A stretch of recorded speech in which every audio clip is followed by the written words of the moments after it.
Fala galera, estamos aqui, mais um episódio do Gerais Podcast. Dessa vez, logo no início, Léo, vou fazer, divulgar o Gerais Podcast, dar um presentinho pra galera. Por favor. Cupom de desconto?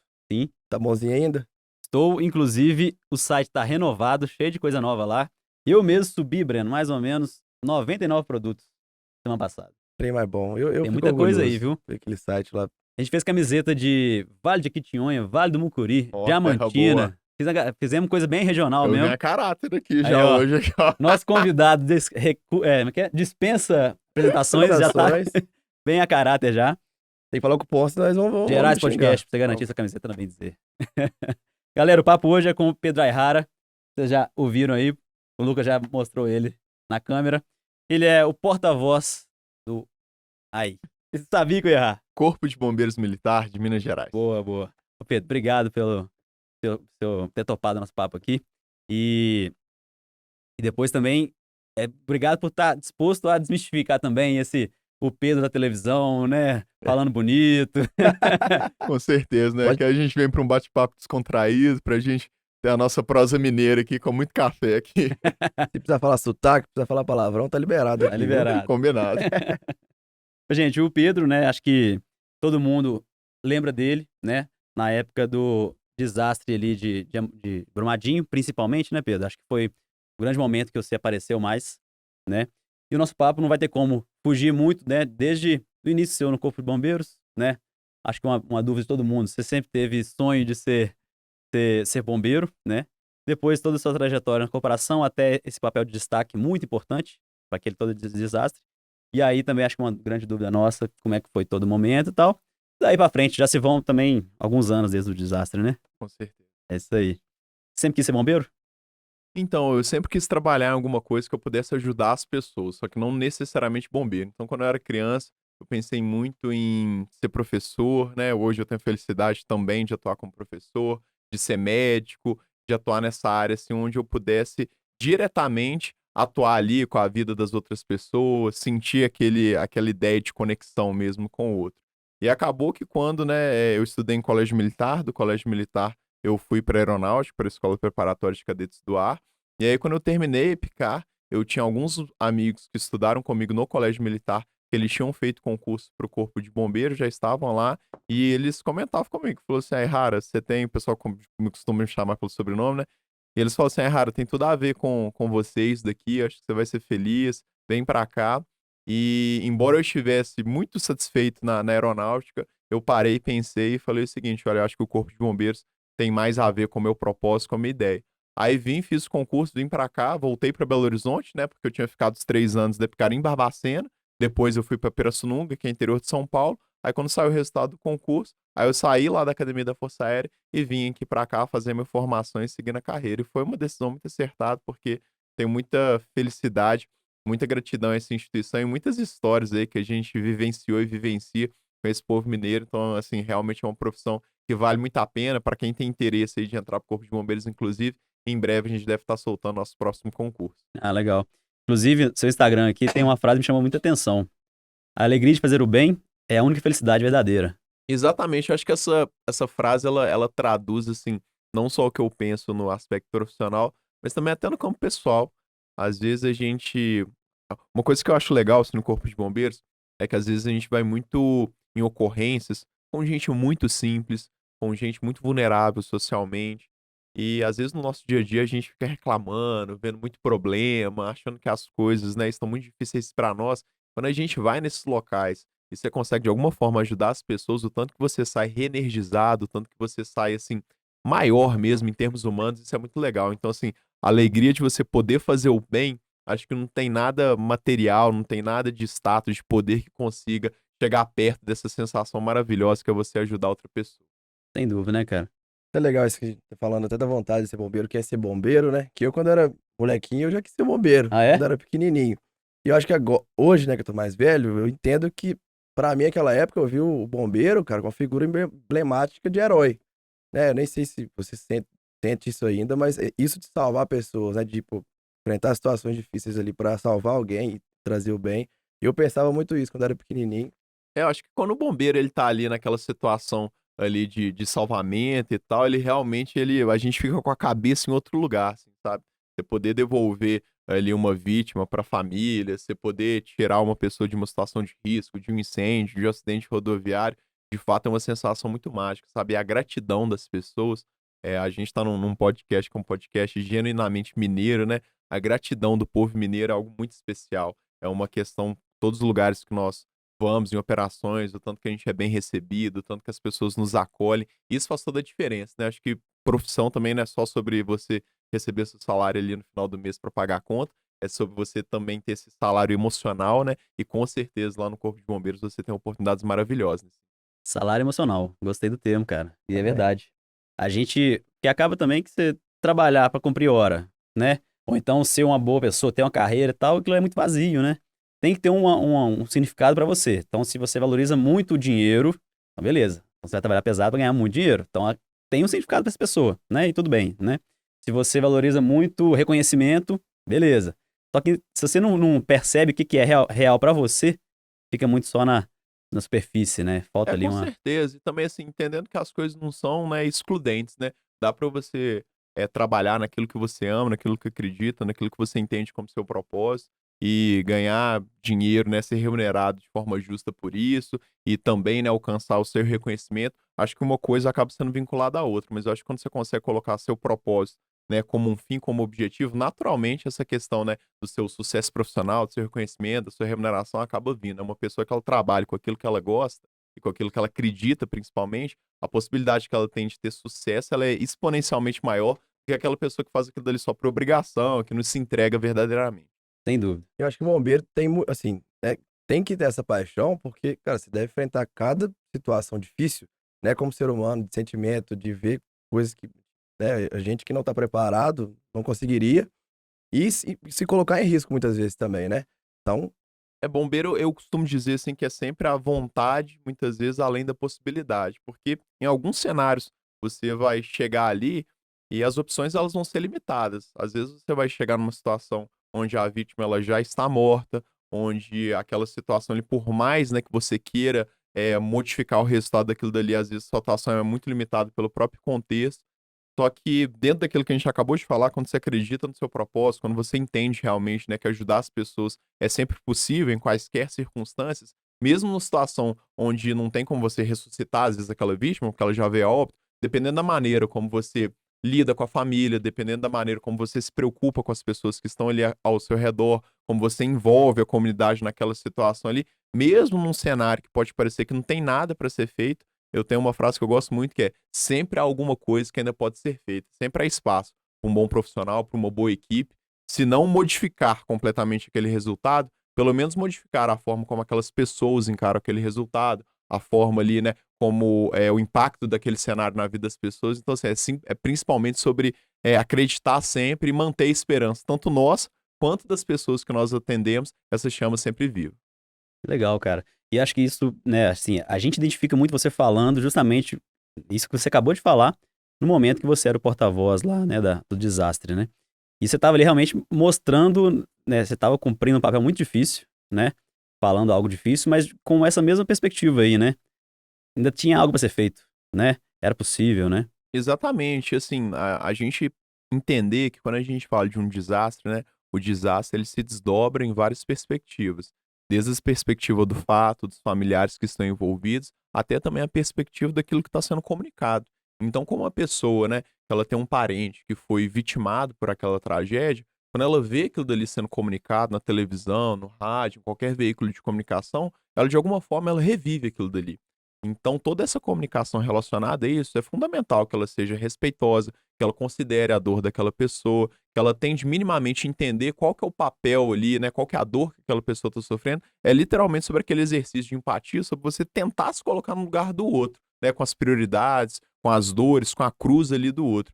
E no caso, quando a gente fala, por exemplo, né, da tragédia de Brumadinho, de outras tragédias de mineração que a gente já viveu aqui em Minas Gerais, e, né, e estive envolvido no atendimento a elas, não só na parte de comunicação, mas também na parte operacional, para mim, por exemplo, era uma coisa que era muito real, porque o meu pai, ele trabalhou a vida toda com mineração. E aí, quando a gente vai atender uma vítima ali, que você pensa assim, olha, poderia perfeitamente ser o meu pai numa outra circunstância, e o quão duro, né, deve ser você ter um parente que sai de casa para trabalhar e não volta mais porque ele foi vitimado. Então, é você sempre colocar a pessoa no centro daquilo que você faz, seja na comunicação, seja no atendimento operacional. Acho que quando a gente faz dessa forma, quando a gente lembra, né, que no final da equação a gente sempre está falando sobre humanos e com humanos, a gente acaba conseguindo ajustar isso de uma forma mais adequada, mais assertiva. Sem dúvida, né? E acho que bombeiro também é muito de estar presente, né? Você tem que estar ali na hora, pé na porta mesmo, vamos pra frente, né? E também estar presente para falar corretamente, com verdade, né? Com as minhas equipes eu costumo conversar sempre o seguinte, eu falo, gente, se ligaram para os bombeiros, é porque todas as outras instâncias, elas foram esgotadas. Então, assim, ninguém chama bombeiro para passear, para tomar café. Quando a pessoa diz que ele liga o 93, é porque o negócio ele já tá numa situação catastrófica, já tá numa situação emergencial. E a pessoa, quando ela enxerga ali o bombeiro ali chegando na casa dela, no incêndio que está acontecendo, no acidente ali rodoviário, no acidente doméstico, ela não enxerga, não é o João, o Pedro, o Marcos, a Maria, a fulana. Ela enxerga ali realmente alguém que pode resolver o problema dela. Então, assim, a perspectiva dela nesse sentido é muito legítima. A gente tem que ir ali para resolver o problema. Muitas vezes teremos alguns obstáculos em relação, às vezes, ao recurso, à quantidade de pessoas, né, a estrutura ali que a gente necessita, mas o que a gente nunca pode, né, deixar de ter é esse espírito daquele cara que chega ali para resolver o problema. Olha, não dá para a gente fazer dessa forma, mas vamos fazer de outra maneira, vamos tentar resolver isso. E a população, ela não é boba, ela percebe realmente quando o cara chega e fala assim, ó, o cara tá fazendo de tudo, tá se desdobrando. Acaba que essa harmonia mesmo, essa convergência ali, todo mundo tá no mesmo time, muitas vezes é isso que acaba resolvendo de uma forma bacana ali aquela ocorrência. Uhum. Mesmo que tenha uma limitação de possibilidades, né? Com certeza. E nós, né, como bom mineirinho, a gente vai dando um É. jeitinho, a gente vai ajustando. No final, é importante todo mundo estar protegido, aquelas vítimas ali, elas serem, né, estarem em segurança, estarem bem recuperadas. Legal, legal. Essa parte sua que você comentou, né, de o trabalho do bombeiro não termina ali, né, na ocorrência, tem muito a ser feito ali ainda. Eu acho que, sem dúvida, foi uma coisa que ficou muito nítida pra gente, igual você falou, né, foi porta-voz de Brumadinho. E é uma coisa que, assim, cara, eu sinto falta não só em bombeiro, em várias, né, profissões ali que lidam com o público, tem que entender que sempre tem um passo a mais que você tem que completar para fechar realmente a situação de forma positiva, pensando no humano, né, na empatia que você falou.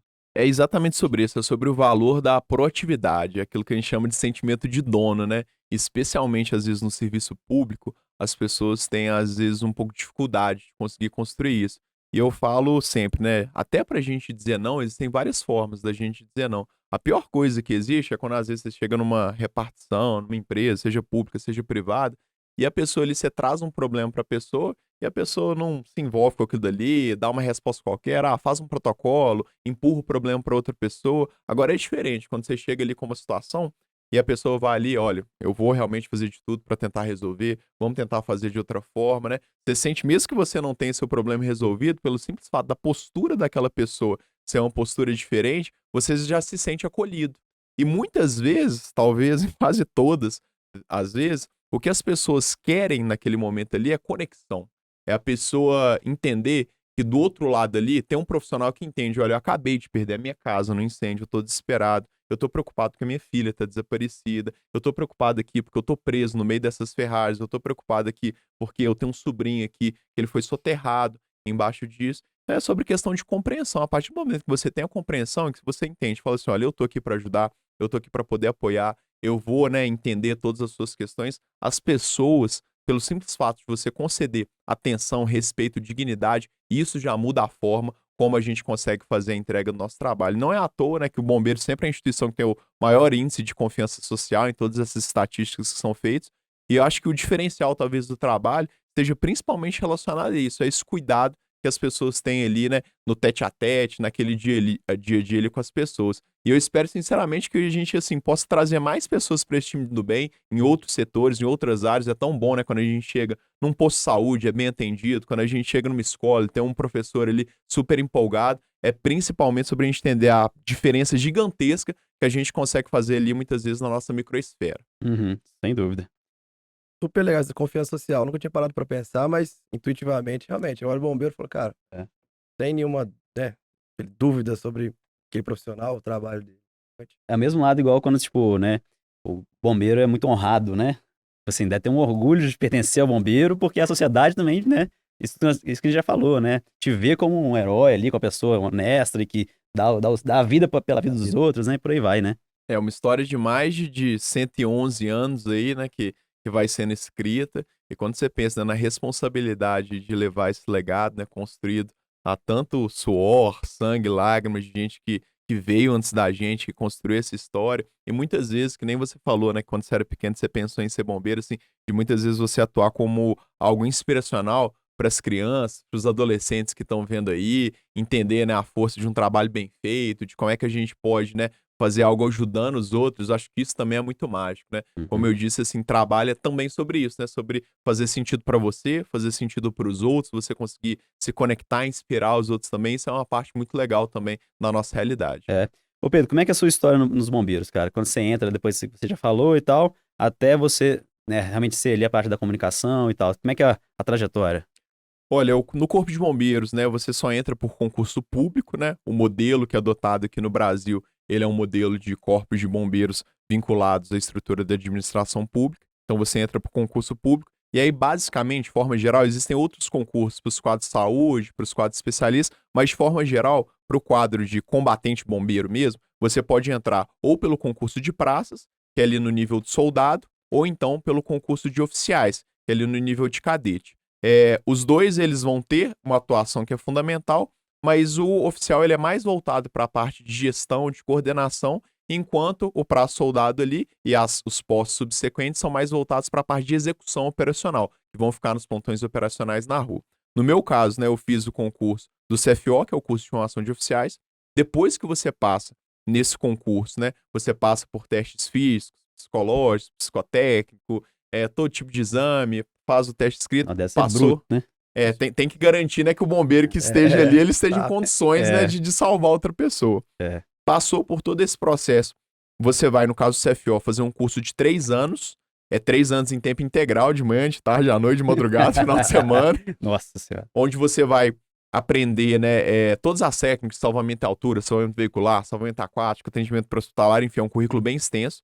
Nesse caso aí, você faz um curso superior, é um curso de ciências militares com ênfase em gestão e prevenção de catástrofes. Você é bacharel, né? Isso, Eu tava vendo mesmo exatamente. seu currículo.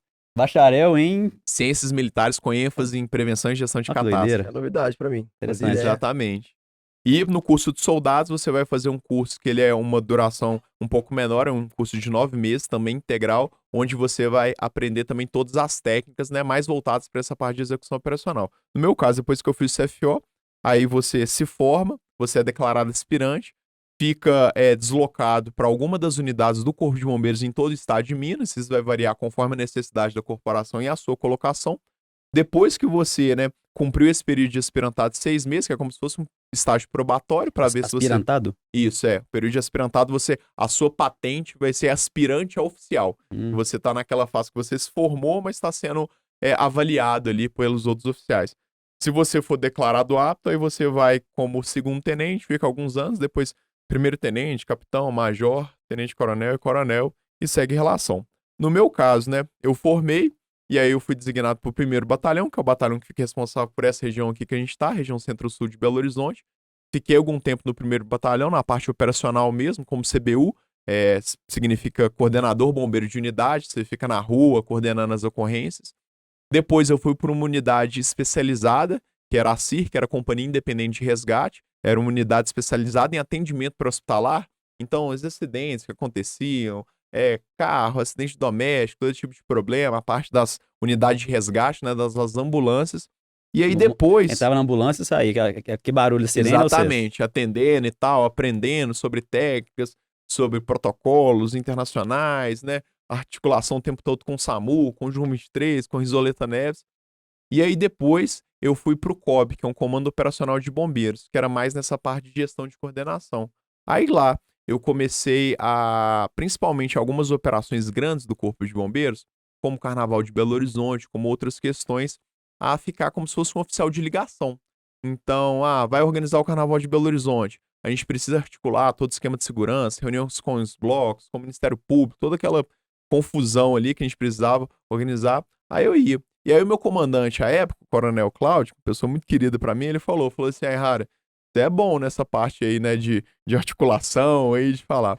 Acabou que depois o Coronel Cláudio, ele virou comandante geral do Corpo de Bombeiros, né, 1 ano e meio depois, e ele falou assim, Aihara, acho que você vai ser importante lá na parte de comunicação do Corpo de Bombeiros.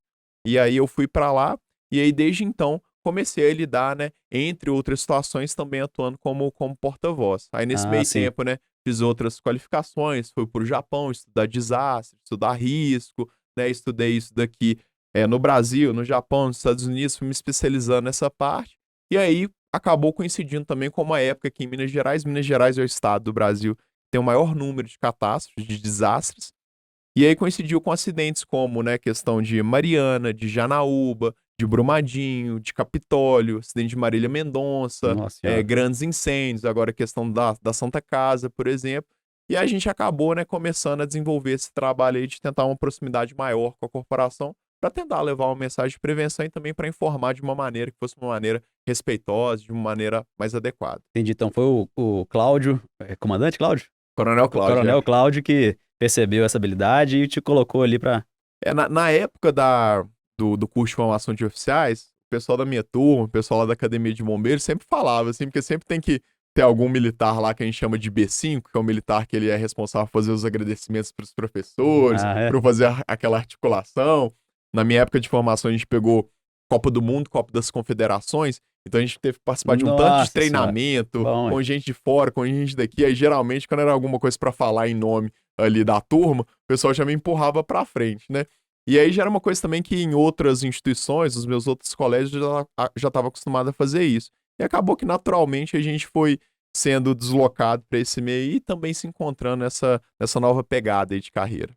Além da parte de comunicação, você ainda se envolve no operacional ali de ir até o local, realizar os. Sim, porque assim, quando a gente fala, a gente utiliza muito no Bombeiro um sistema para gerenciar essas grandes operações que se chama SCO, é o Sistema de Comando de Operações.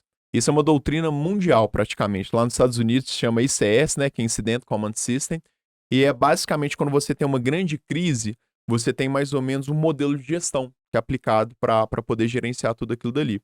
E eu, quando eu fui para o Japão fazer especialização nessa parte de desastres, o que eu fui estudar foi justamente sobre isso. Como que grandes desastres a gente pode gerenciar de formas que a gente tenha uma resposta mais rápida, que a gente consiga, né, ter aquele cenário mais organizado. Acaba que numa ocorrência, quando a gente fala de Brumadinho, de Capitólio, de incêndio na Santa Casa, você tem 1 milhão de prioridades, né? Você tem que pensar em evacuar paciente, em prestar informações ao público, em gerenciar a logística, o efetivo que está lá.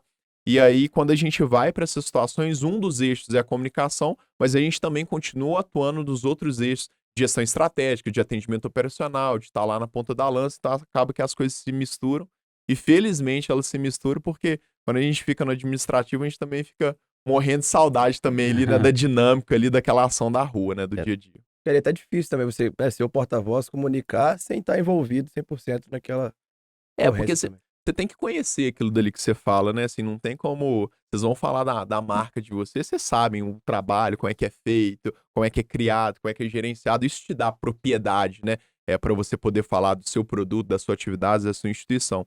E no caso, né, lá do Corpo de Bombeiros não é diferente, a gente está o tempo todo ali acompanhando as equipes, vendo o que está sendo discutido, o que está sendo aprendido, os treinamentos que vão acontecendo, justamente para na hora que a gente for falar ali, a gente falar da forma mais natural possível. Por quê? Porque é algo que a gente vivencia, algo que a gente acompanha de perto, algo que a gente realmente, né, sabe ali porque a gente vive, não o contrário. Você me deixou tão curioso, porque eu pensava que você era da comunicação. Vamos pensar no desastre, né? E aí tinha que ter. Deve ter também, né? Vou ter que perguntar, né? Bobagem minha, tô concluindo aqui. É, tem pessoas também que são responsáveis ali por blocos de informação, né? Então você vai ter que passar depois um release pra imprensa, você vai ter que falar assim, então beleza, comandante tal, me passa aí sua parte aí. Você, né? Isso, a gente fica integrado o tempo todo, porque às vezes numa operação eu vou estar ali como oficial de comunicações, só que eu fico em contato o tempo todo com o cara que é o oficial de operações, com o cara que é o oficial de logística, com o cara que é o oficial, né, de controle de outro espaço ali, para a gente conseguir compilar aquelas informações, validar aquilo dali tudo direitinho e passar da maneira correta. No nosso caso, quando a gente fala de uma atividade, né, emergencial, uma informação, às vezes, que a gente não gerencia bem, ela pode gerar um pânico maior do que o próprio fato. Vocês imaginam o seguinte, vocês lembram quando a gente teve aquele transbordamento do DIC lá em Nova Lima no início do ano? Aham. Aquilo dali, se a gente solta aquela informação equivocada, às vezes a gente pode causar a evacuação de uma cidade inteira por causa de uma informação ali que ela não foi bem administrada. Então, esse cuidado, assim, hoje em dia que a gente tem muita fake news, muita informação sendo veiculada de uma forma equivocada. Vocês lembram quando a gente teve, né, o acidente da Marília Mendonça, a quantidade de fake news que saiu. Então, assim, a gente tá falando sobre a vida dos outros, sobre questões que são importantes. Então, assim, tudo ali é importante e a gente fica ali, né, o tempo todo como se fosse ali ajudando a reger, né, essa orquestra ali, para que a música ali no final ela seja algo, né, palatável para os ouvidos de todos os envolvidos. Pois é, fake news, ela você tem que começar também você passa o seu parecer oficial e também tem que responder às fake news que estão vindo, né? É porque tem gente que dependendo da notícia, pode se desesperar. Vocês imaginem uma cidade como Congonhas, por exemplo, que tem uma estrutura muito grande, barragem lá, uma cidade como Paracatu. Dependendo ali da informação falsa que é veiculada, você causa um pânico total na cidade. E às vezes uma evacuação que ela é feita de forma atabalhoada, de forma precipitada, ela pode gerar acidentes, pode gerar furtos, pode gerar caos social. Então, assim, é o tempo todo a gente soltando a informação oficial, verificando quais boatos estão sendo espalhados, conferindo se aquilo dali é verdade ou não é, porque às vezes pode ter um boato, né, que ocasionalmente pode ser verdadeiro. Então, assim, é um trabalho de inteligência contra inteligência. Ah, verifica essa informação, não, isso daqui tá errado, retifica aquela questão que as pessoas estão falando de forma, né, equivocada. Realmente é um cuidado muito grande. Quando a gente chega lá no bombeiro, a gente consegue perceber o tanto que uma informação, ela pode fazer toda a diferença. Dobrou seu trabalho, no caso, né? Consertou. E pensando assim, né, do momento que teve o desastre até você conseguir, não conseguir, mas ter que falar pra mídia pra dar um parecer ali. É muito rápido também, né? Você compilar isso aí tudo. É muito rápido, então você tem que você tem que ter uma agilidade ali no processamento daquelas informações e também, assim, em entender também que hoje em dia, como a informação ela é muito instantânea, como ela é muito viral, não adianta também você esperar aquele momento que vai estar tudo ali perfeitamente apurado, todas as informações compiladas, porque se você não se posiciona rapidamente, as pessoas começam a especular, começam a soltar fake news. Então você tem que trabalhar com aquilo que você tem no momento, né? Ah, já vou juntar as informações, daqui já está verificado, já tenho certeza, já vou soltar isso daqui, já vou em busca dessas outras informações, justamente para que as pessoas elas possam se manter serenas, tranquilas. Hoje em dia, como a gente está muito acostumado a ter informação instantânea, se acontece alguma coisa, a pessoa já não recebe logo depois um posicionamento, uma informação do que está acontecendo, elas já ficam desesperadas. Então acaba que hoje, né, as dificuldades e as vantagens da comunicação, elas estão relacionadas a essa questão instantânea. Você tem que ali já apurar rapidamente, já ter um contato lá no local, já conversar com a pessoa, já ter certeza, já ter previamente estudado. Então, por isso que a questão da qualificação técnica, de você estudar, sempre estar atualizado, isso também faz toda a diferença. O negócio deve ser muito difícil também, porque antigamente, né, você construía o diálogo, né? Diálogo. Então você fala uma coisa, aí eu absorvo, aí eu falo a minha, você absorve, e aí nisso a gente vai construindo uma conclusão, né? Atualmente, sei lá, redes sociais, Twitter, você fala ali, a pessoa já tem que concluir daquela primeira parte, né? Então Exatamente. você tem que construir. Da sua parte, não tem muito o que fazer. Você não tem informação, tem hora, né? Que é trem todo, né? E hoje em dia, assim, outros desafios, eles estão relacionados porque todo mundo também hoje é juiz de internet, né? E as pessoas às vezes são maldosas, né? Elas não entendem como que quando a gente está atendendo ali uma situação de desastre ali, são, né, milhões de prioridades, né? Você tem que se preocupar com várias coisas, com a segurança dos seus colegas que está ali, você tem que se preocupar ali, né, se aquele desastre não pode evoluir, com as pessoas que precisam ser atendidas, com as vítimas indiretas, com gestão, né, de abrigos, de donativos, enfim, são muitas questões. E às vezes quando, né, as informações elas são veiculadas na internet, o pessoal já quer, né, ter ali, né, julgamentos prontos, às vezes conversas ali que são um pouco maldosas, maliciosas, e aí você tem que se manter muito calmo para você lembrar, né, a qual propósito ali que você está servindo naquele momento, né? Você está ali não para aumentar o desastre, mas sim para poder levar um pouco de calma, de informação, de transparência para aquelas pessoas que estão acompanhando aquela situação. Legal.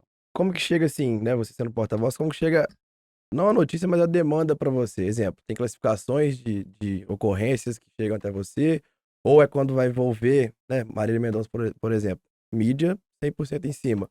Como que chega isso pra você? Olha, a gente tem dentro da nossa estrutura lá da assessoria de comunicação organizacional, a gente tem um militar que ele fica lá no Cobom, que é a nossa central de operações, ele fica acompanhando todas as ocorrências. E aí, dependendo do que acontece, além dele passar informações das ocorrências ordinárias para os veículos de comunicação, se acontece alguma coisa muito grande, uma coisa atípica, ele já imediatamente já notifica a gente, que aí a gente já ajuda a gerenciar todo esse fluxo de comunicação e, dependendo do caso, a gente já desloca alguém nosso para fazer o acompanhamento em loco. Então, aconteceu um incêndio na Santa Casa. O plantonista me liga e fala o seguinte, fala assim, ó, tenente, tá, eclodiu um incêndio agora, parece que é uma coisa grande, vale a pena a gente dar uma monitorada. E aí, dependendo da situação, que nem foi no caso do incêndio de Santa Casa, eu paro o que eu estiver fazendo e falo assim, ó, vestindo o uniforme, tô indo pra lá, 5 minutos estou ali e já começo a fazer situação. É uma questão lá em Capitólio. Vamos ver se a gente vai mandar a equipe pra lá. Às vezes tem algum helicóptero nosso que já tá indo pra lá para poder dar auxílio às vítimas. A gente já desloca, já vai fazendo aquela gestão. Se a gente não pode ir até o local, a gente já verifica quais são os militares que estão ali no local para poder apurar aquelas informações, para poder ajustar aqueles fluxos, montar ali os textos, as informações. Tudo isso para que a gente não tenha nenhum desarranjo ali, né, no meio do caminho, e às vezes a gente passa uma informação errada e acabe, né, gerando ali a dor, o sofrimento, a chateação de alguma pessoa envolvida. Pois é. Dito isso, eu queria meio que construir uma linha do tempo ali, de um desastre. Se puder usar Brumadinho, assim, ou você já cansou de falar de Brumadinho talvez, Não, que mas isso. que ela é muito emblemático, né? Mas desde o momento que você recebe a primeira chamada, né? Então, o primeiro, esse oficial, né, que tá lá no centro de operações lá, ele já falou assim, ó, esse aqui agora tem que acionar. Então, como é que chega isso pra você e como é que você recebe a informação? Acho que é interessante isso, eu tenho muita curiosidade. Você tá de plantão, ou então você tá dormindo e chega um trem chato pra você ouvir, complicado, e como é que é a ansiedade disso, sabe? Já aconteceu de tudo, assim, né? De eu ser acionado em várias situações, quando eu tava em casa, quando eu tava com os meus amigos, com as pessoas que eu gosto, e assim, é o seu emprego na profissão que você escolheu, né? Quando eu fui pra Bahia, nas enchentes da Bahia, eu desloquei pra lá no dia 25 de dezembro, Natal, me ligaram no mesmo dia, falou assim, Rara, você tem condições de deslocar pra lá, pra essa missão de apoio humanitário? Eu falei assim, não, sempre tem condições. Embarcamos no mesmo dia, fui voltar depois do Réveillon. Então, assim, lógico que sempre tem um nível de imprevisibilidade, mas para a gente explicar para o nosso espectador entender, o nosso serviço é um serviço que ele é mediante acionamento. Então, a pessoa viu uma situação de emergência, seja um incêndio, um rompimento de barragem, um acidente, ela vai ligar o 93. No momento que ela liga o 93, o atendente do 193 ele já vai fazer, né, inserir todos aqueles dados no sistema, a situação, e por meio de um sistema informatizado, que é o nosso CAD, que é a nossa Central de Atendimento e Despacho, a unidade mais próxima ali, com recurso adequado, ela já é acionada. Então, chegou uma ocorrência de um rompimento de barragem. A pessoa ligou, falou assim, a barragem rompeu. Já chega lá na nossa central, e a nossa central já aciona todos os batalhões envolvidos. Vai precisar de helicóptero? O batalhão mais próximo é isso? Aí os militares, eles são acionados, eles têm, né, do momento que entra a ocorrência para a gente, 60 segundos para estar dentro da viatura deslocando. É 1 minuto, você pode estar dormindo, tomando banho, o que for. Então você sai correndo ali para o que você estiver fazendo e já desloca para a ocorrência. É aquela imagem do bombeiro correndo, passando, descendo exatamente, no já está mastro naquele lá. tubo ali, e aí ele já entra ali em até 60 segundos, já vai deslocando. Durante o caminho, aí o Cobom ele vai auxiliando com outras informações, para o pessoal já ir se preparando, e aí quando chega lá, começa o atendimento da ocorrência. No caso ali, né, do fluxo dos atendimentos de imprensa, para a gente que atua com porta-voz, ou então na sessão de comunicação, quando, dependendo do patamar da ocorrência, quando ela entra lá para o despachante, aí o pessoal já faz um acionamento para a gente. Fala assim, olha, essa ocorrência aqui é uma ocorrência mais complicada, talvez mereça uma atenção maior por parte da imprensa, vai ter uma demanda muito grande de informações. E aí também, da mesma maneira que as unidades operacionais elas deslocam uma equipe para fazer esse atendimento, nós também deslocamos uma equipe nossa de imprensa, de comunicação, para poder fazer aquela gestão. Aí, por exemplo, no caso de Brumadinho, quando a gente viu que poderia ser uma coisa maior, porque a informação não estava confirmada, Não tinha chegado aí também. chegou, discaram 93, né, como já tinha acontecido Mariana e outras situações, o pessoal já ligou para o nosso comandante, né, para o nosso chefe de Estado-Maior, falou assim, olha, possivelmente a gente tem um rompimento de barragem, as primeiras unidades estão deslocando para lá agora para confirmar. Como a gente já sabia que poderia ser algo muito grande, aí eu já falei com a minha chefe, né, e ela autorizou, falou assim, chefe, deixa eu ir, que pelo sim, pelo não, se confirmar, a gente já tá com a nossa estrutura lá desde o início. E acabou que eu fui, né, no primeiro helicóptero que decolou para lá, e aí a gente pousou lá, acabamos, né, quando a gente chegou lá no centro de Córrego do Feijão, nenhuma equipe tinha chegado, porque as equipes do 2º batalhão, dos outros batalhões delas estavam em outros pontos da Mancha, né, equipe Tenente Rocha, outras equipes. E aí, Desculpa, você falou mancha? Da mancha de inundação, da lama, da área onde foi afetado. E aí a gente já começou lá a montar o gabinete de crise, embora a gente estivesse ali pela comunicação naquele momento, como ninguém tinha chegado naquele local, aí a prioridade, lógico, é sempre atendimento de bombeiro. A gente foi montar gabinete de crise, entender onde que tinha sido afetado, qual que era a expectativa de vidas, para a gente poder auxiliar com informações às outras equipes em relação a quantas pessoas a gente precisa ter aqui, quais são os pontos prioritários, quais locais, né, que merecem uma prioridade, que podem ter sobreviventes, tudo isso também a gente vai gerenciando ali à medida que a gente vai chegando. Entendi. E como é que você chega num lugar desse, cara? Você pega um binóculo, sai caçando as coisas, tenta ver se tem alguma mão balançando? Então, lá no Corpo de Bombeiros, dentro das nossas doutrinas, a gente já vai aprendendo uma série de técnicas, uma série de instrumentos, né? Tanto instrumentos de gestão quanto instrumentos de equipamentos mesmo, para a gente poder utilizar em situações assim. Então, por exemplo, Brumadinho, a gente imediatamente, nas primeiras aeronaves que chegaram, elas já começaram a fazer os sobrevoos para identificar se existia alguma pessoa ainda na lama ali em condições de ser resgatada, alguma pessoa que estava ali na superfície. E aí foi numa situação dessa, por exemplo, que a Major Carla e a equipe dela, eles fizeram aquele resgate emblemático, eles tiram a vítima do meio da lama, que outros bombeiros também, outros pontos, eles fizeram geralmente o que a gente... Uma das primeiras coisas que a gente aprende lá no bombeiro, quando a gente vai atender uma ocorrência, é fazer algo que se chama dimensionamento da cena. O que é o dimensionamento da cena? É você entender basicamente o que você está lidando. Aquela paradinha ali do Pelé que você faz antes da ocorrência, pera ali, olha, esse risco tem, esse risco não tem, essa quantidade de vítimas, vou precisar disso e disso, que aí, enquanto você vai atendendo, você já vai pedindo apoio, você já vai pensando qual que é a sua tarefa. Então, a gente vai fazendo que nem nesse caso. A gente chegou lá em Brumadinho lá, a gente já se preocupou em pegar uma planta do local para entender quais construções existiam aqui, quais são os locais que existem a maior probabilidade de a gente ter vítima. Era o horário do almoço. Então, assim, isso aqui é o quê? É um refeitório. Vamos direcionar uma equipe aqui para esse local, porque provavelmente a gente vai ter vítimas aqui. E esse lugar aqui, esse lugar aqui era o local onde eram feita o carregamento do minério de ferro. Quantos funcionários tem aqui? Aqui a gente tem 3. E nesse outro local a gente tinha 20. Então vamos deslocar uma equipe menor para esse e a maior quantidade de efetivo para cá. E aí você vai gerenciando. Mas assim, naquele primeiro momento, e durante boa parte da operação, né, é uma gestão de guerra mesmo. É você definir prioridades, ver como que você pode fazer, né? Muitas vezes a dimensão da catástrofe ela vai ser maior, né, do que a sua dimensão de resposta, mas por isso que é bom você ter profissionais que são capacitados, que são qualificados, para eles conseguirem gerenciar ali toda aquela questão ali que muitas vezes acaba sendo caótica.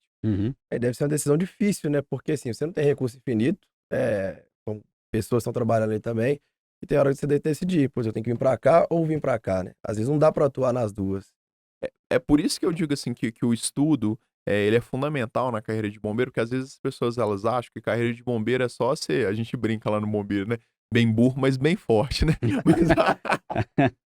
Mas a ideia, sobretudo hoje, ela é justamente o contrário, né? Você tem que ser rústico, tem que estar com todas as suas ali, né, questões físicas ali em dia para você poder fazer um bom salvamento, mas é fundamental você ter o preparo para você tomar uma decisão embasada, porque, vamos supor, né, hoje em dia tem até questões legais, né? Se você tem uma criança, um adulto, um idoso ali, todos estão na mesma condição de saúde, quem que vai ser resgatado primeiro? Aí Quem que é? tem o Estatuto da Criança e do Adolescente, tem o Estatuto do Idoso, então tem as prioridades, né? Nesse caso aí vai ser o Estatuto da Criança e do Adolescente, porque a proteção é constitucional e do Estatuto do Idoso é uma proteção infraconstitucional. Mas enfim, até nesse nível de detalhamento você tem que saber para você não tomar uma decisão errada e não acabar, às vezes, né, colocando uma pessoa num risco maior ou acabar matando alguém.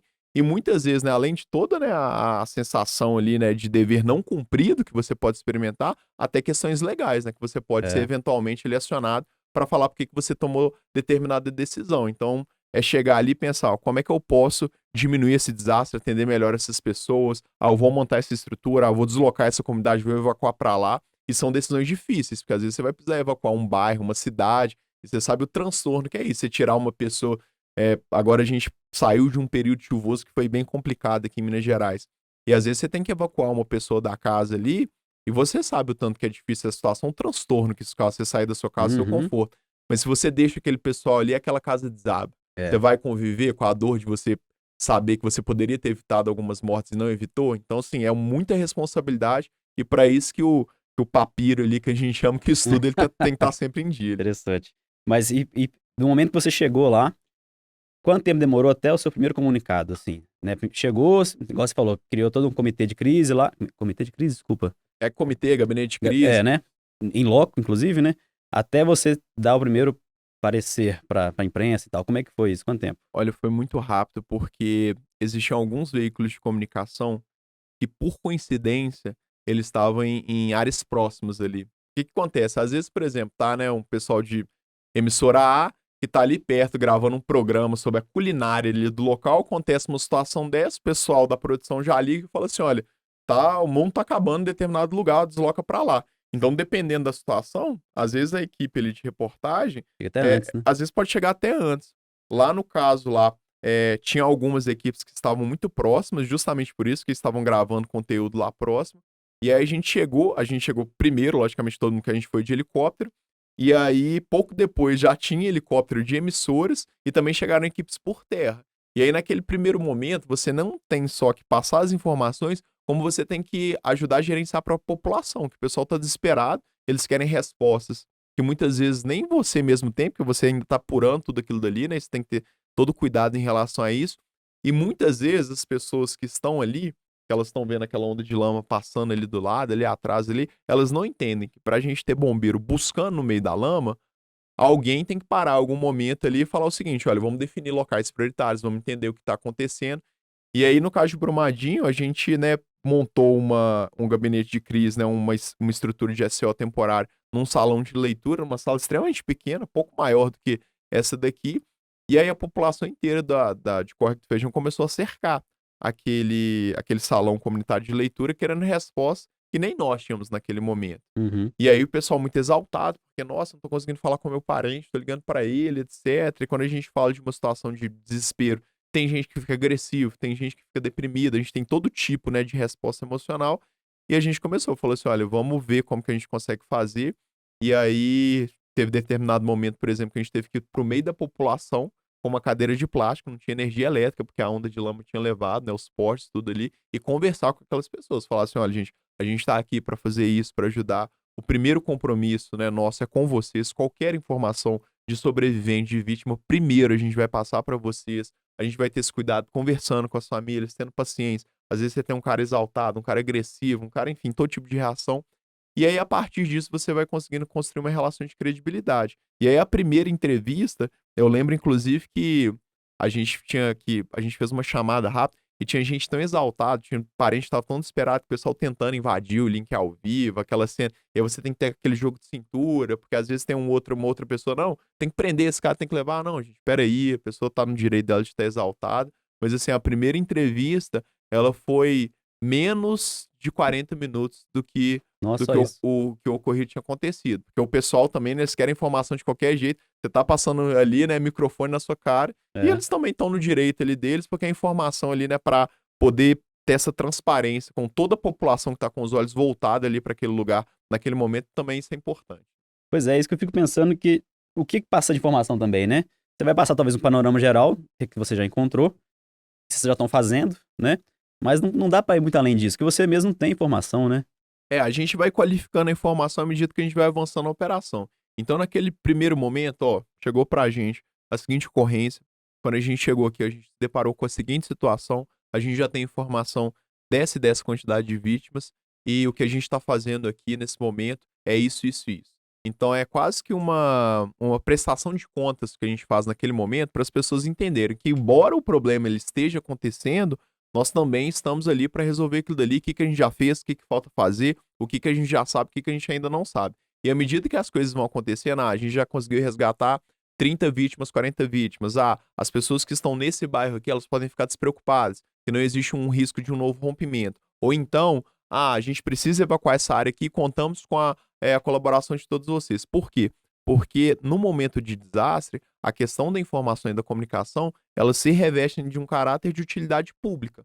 Então é você poder utilizar aquela repercussão, aquela visibilidade para poder fazer com que as pessoas estejam melhor informadas, tomem atitudes, né, de forma mais assertiva, para que elas sejam mais conscientes do que aquilo dali esteja acontecendo. É você utilizar a informação como um aliado na gestão ali daquele desastre.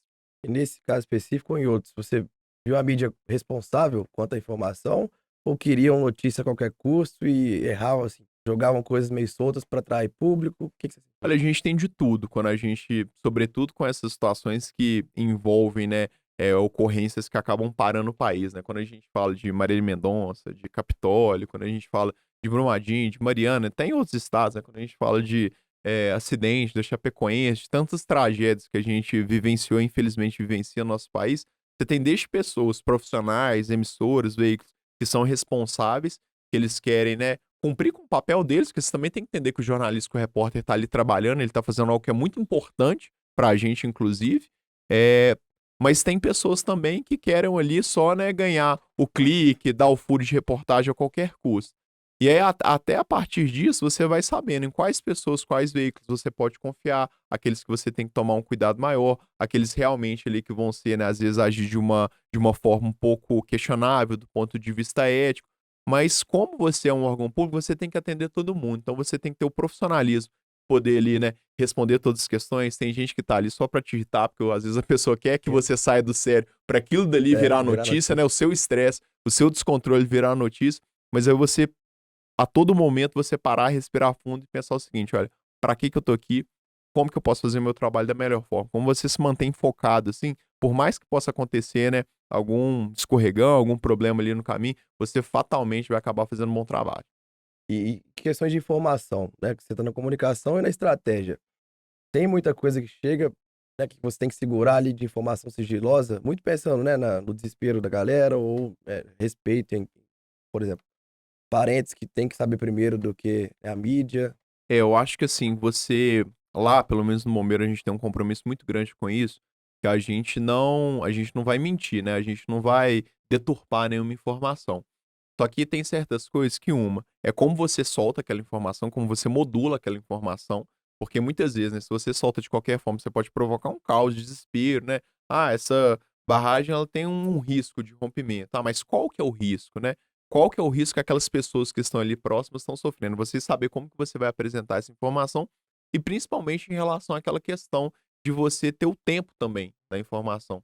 Se acontece um falecimento de uma pessoa ali no acidente, vamos colocar de uma pessoa um pouco mais famosa ali, mais conhecida, a primeira pessoa que tem o direito de saber daquilo dali são os familiares, são os entes queridos daquela pessoa. Então, assim, você tem que ter alguns pressupostos, alguns requisitos de trabalho para que você não acabe também agindo de uma forma antiética. Quando você consegue colocar dessa maneira, você, obviamente, consegue ter uma relação respeitosa com aqueles jornalistas e repórteres que entendem aquilo dali, porque você fala assim: olha, gente, a gente está confirmando a informação, a gente pede um pouco de calma, porque a gente está tentando fazer primeiro contato com a família, então a gente pede, né, que vocês não liberem nenhum tipo de informação nesse sentido.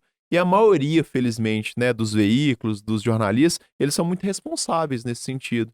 E aí eles colaboram com a gente. Sempre vai ter um ou outro, né, que às vezes pode ser um pouco precipitado, mas assim, as pessoas, via de regra, elas têm a humanidade, elas têm esse respeito também, porque hoje é com uma pessoa que eu não conheço, amanhã pode ser com você, e você não vai querer, né, que a mídia, que as pessoas montem um circo em torno daquela situação que já é tão dramática, que já é tão traumática, né? Sim, eu perguntei muito sobre isso, porque eu vivi isso, né, meu pai sofreu um acidente de trabalho, teve um jornal aqui de BH, acho que nem existe mais, mas no dia seguinte, ele soltou a informação que meu pai tinha falecido. Assim, aí eu vi aquilo ali, minha mãe me ligou, falou: "Ó, porque eu estava à distância. Saiu essa informação, é mentira. Tô aqui do lado do seu pai, tá na UTI, estado gravíssimo, mas não tá morto." Então, assim, a responsabilidade que, né, igual você falou, é notícia. O cara quer notícia, quer publicar ali, mas às vezes esquece desse lado humano, né? Foi muito interessante você ter colocado isso, porque eu já vivenciei uma situação dessa.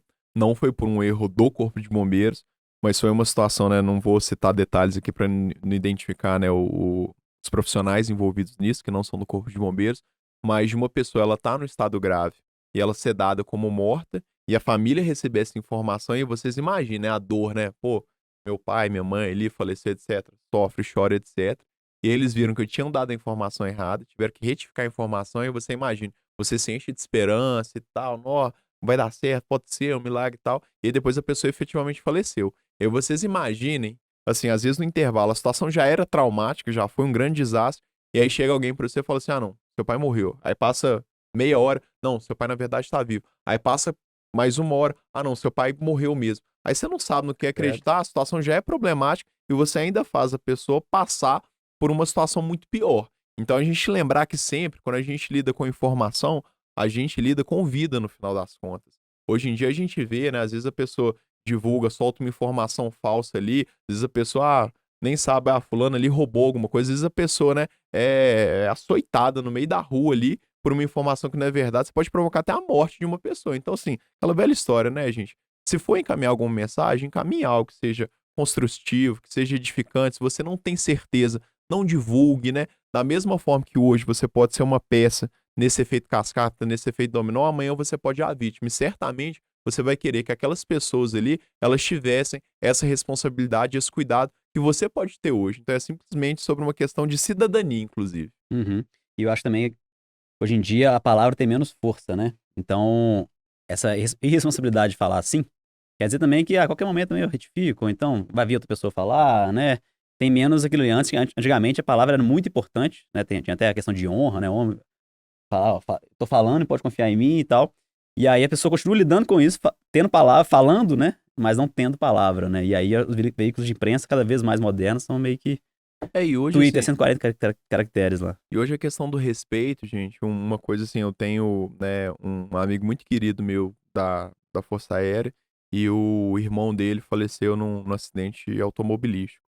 E aí, assim, pessoas transeuntes que estavam lá no local no momento que o acidente aconteceu, filmaram o cara lá agonizando, etc e tal. E esse vídeo depois, né, depois chegou pra mãe desse nosso colega. Então, assim, você imagina a dor que você ia passar pela perda de um filho, de uma namorada, de uma pessoa querida da sua família, e depois você tá recebendo no WhatsApp ali vídeo, foto daquele acidente. Então, mesmo nas nossas atuações, que às vezes a gente precisa fazer algum registro lá, a gente não faz registro expondo a vítima, entendeu? Registro ali de cadáver, de uma situação ali que seja de alguma forma constrangedora. Por quê, gente? Porque isso também faz parte de você, né, respeitar, de você acolher aquela pessoa que você está atendendo. Só que, infelizmente, hoje em dia, a gente atende muito acidente rodoviário, né? Minas Gerais é o estado que tem mais estrada no país inteiro. Tem a maior malha rodoviária. E aí você chega ali, as pessoas elas estão mais preocupadas em filmar, fazer selfie e tal, do que ligar o 93, do que tentar ajudar ali naquilo que é possível. Então, assim, a gente colocar um pouco a mão na consciência e ver pra onde que a gente tá caminhando, né? Porque às vezes a gente acha um absurdo quando a gente vê essas séries aí, né? Esses streams, né? Todas essas questões distópicas. Mas às vezes a gente mesmo está contribuindo para chegar num cenário, né, tão comprometedor quanto esse. Pois é. Imaginar o que você falou, imaginar que um dia, Deus me livre, mas pode ser um parente seu ali, né, cara? Então, botar a mão na consciência, porque realmente é difícil. Ô Pedro, durante então lá os dias entre, né, o início que foi acionado até não teve conclusão ainda, né, porque tem aquela Não, não. questão de é só quando Localizar todas as vítimas. isso, quando não tiver mais nenhuma chance, né, tem uma questão A dessa. maior operação de busca e salvamento do mundo, né? São 3 anos e meio de operação, desde o dia 25 de janeiro de 2019, uma operação que não para, uma operação que continua sábado, domingo, feriado, Réveillon, Natal. Então, desde o dia 25 de janeiro de 2019, todos os dias, a gente tem bombeiros militares lá. Durante alguns períodos, a gente ficou com uma operação um pouco mais restrita, por causa daqueles períodos mais complicados do Covid, mas foi uma operação que nunca se interrompeu. E o nosso objetivo é justamente a gente poder, né, entregar todas essas famílias para todas essas vítimas para suas respectivas famílias, porque a gente sabe, né, como é que, logicamente, a gente não pode curar essa ferida, mas o quanto que é importante, às vezes, você ter aquele simbolismo de poder enterrar o seu ente querido, de poder dar aquele, né, toda aquela ritualística daquele processo, isso também é fundamental. E é nisso, né, que toda corporação, né, todas as pessoas que atuam, que atuaram lá, a gente sempre tem em mente para poder seguir em frente. Uhum. Como é que as famílias veem isso? Olhando de fora, tá? Tá envolvido lá, você tem muita percepção disso. São 3 anos e meio, né? A chance de encontrar alguém vivo é praticamente zero e essas famílias, mas que tenham que encerrar ali, achar o corpo, enfim. É uma dor também, né? De estar ali ainda procurando, de estar a operação rodando, né? Elas veem isso, elas normalmente apoiam, falam assim, cara, é, aceitamos aqui, e, né, vamos encerrar aqui para ir para outras coisas. Então, as famílias, pra gente principalmente que é ocidental, assim, essa questão, assim, de você materializar, né, de você enterrar o seu ente querido, isso é muito importante, né. Dentro do processo de luto ali, você ter esse simbolismo é algo que não fecha uma porta, mas ajuda ali de alguma forma a fechar aquele ciclo. Então todas as famílias o tempo todo, né, pelo menos todas que eu tive contato, foram praticamente todas as famílias envolvidas, elas sempre apoiaram para que a gente permanecesse com a busca. Até porque quando a gente permanece com a busca, a gente mostra também o tanto que aquela pessoa importa, entendeu? Porque por mais que a gente não tenha, né, seja impossível a gente encontrar uma vítima com vida, essa questão de você ir ali, né, atrás daquele corpo, daquele resto mortal, é sobre a história, sobre o legado, é sobre o tanto que aquela pessoa importa, né? A gente chama as vítimas que ainda não foram localizadas de joias, não é por acaso, porque aquilo dali, né, tem um valor, tem uma referência muito importante para todas as pessoas, inclusive para os bombeiros que estão ali. Então, eu costumo dizer que não é uma operação de resgate de corpos, mas de resgate de esperança, de acolhimento, de respeito. E isso muitas vezes é tão ou mais importante do que você ali, né, meramente entregar um corpo. É sobre esse significado amplo, né, sobre tudo que significa uma operação como essa. Sim. E como é que funciona a cabeça do combatente, tá no front, é, fisicamente muito envolvido e talvez você tenha ali uma habilidade também de dar uma bloqueada no momento ali, né? Porque você tem um foco e tal, mas em algum momento você desaba ali, né? Em algum momento cai a ficha, né? Como é que é isso lá no dia a Eu acho dia? que nos primeiros momentos ali, quando você chega ali, eu acho que você não tem nem muito tempo pra pensar sobre isso, sabe? Porque você tá tão no batidão ali, e é salvar, ajudar, se concentrar, que esse olhar interno naqueles primeiros momentos, acho que você não tem tempo pra poder parar pra pensar sobre isso. Com o tempo, você vai começando exatamente a processar aquilo dali. E geralmente, assim, cada pessoa tem um gatilho, né? Às vezes tem um bombeiro ali, pô, que nada aparentemente o abala. Mas às vezes o cara vai pegar uma ocorrência com uma criança que é a cara do filho dele. Às vezes o cara ele vai atender uma senhorinha ali numa situação bem semelhante que a mãe dele já experimentou. Então, assim, cada pessoa tem um gatilho. Mas eu acho que quando você tá ali, você tá tão concentrado ali, tá tão genuinamente querendo fazer algo de bom para as pessoas, que até do ponto de vista espiritual, né, para quem acredita, e eu acredito muito, você de certa forma você vai protegido, sabe? É pé na missão mesmo e vamos tentar ajudar. E com o tempo também, você vai, por pior que a situação seja, eu acho que você sempre tem a consciência muito tranquila de você saber que você fez tudo ali que estava ao seu alcance. Tem situações que não são fáceis, assim, tem cenas assim, né? Eu, até pelo menos conscientemente, teve nada que me traumatizou demais no Corpo de Bombeiros, mas assim, obviamente tem cenas que eu me lembro com muita clareza. Então, eu lembro, por exemplo, quando a gente estava desembarcando as crianças de Janaúba, quando a gente teve aquela tragédia na creche Gente Inocente, assim, o olhar das mães, as crianças ali, né, completamente queimadas, que dali foi uma coisa muito pesada. Quando a gente foi atender algumas ocorrências do período chuvoso, que a gente teve uma adolescente que ela caiu para dentro de uma galeria fluvial, sofrimento do pai. Então são cenas que marcam a gente, obviamente, né? Todos nós somos seres humanos, em primeiro lugar. Mas quando você consegue parar e refletir e falar assim, olha, não, eu fiz tudo que estava ao meu alcance, eu me dediquei até além das minhas possibilidades, por maior que aquilo dali seja, se eu conseguir melhorar 1 milésimo%, eu acho que você já tem um pouco desse sentimento de conforto, de saber que o problema era grande, mas você, com a sua capacidade, com a sua habilidade, você conseguiu diminuir ali, tornar aquele momento menos doloroso para as pessoas que estavam ali envolvidas. E, de certa forma, você acaba ficando um pouco mais frio, né? Sim, não é, eu acho que não é nem algo negativo, não. Você aprende a lidar com situações um pouco mais difíceis, né?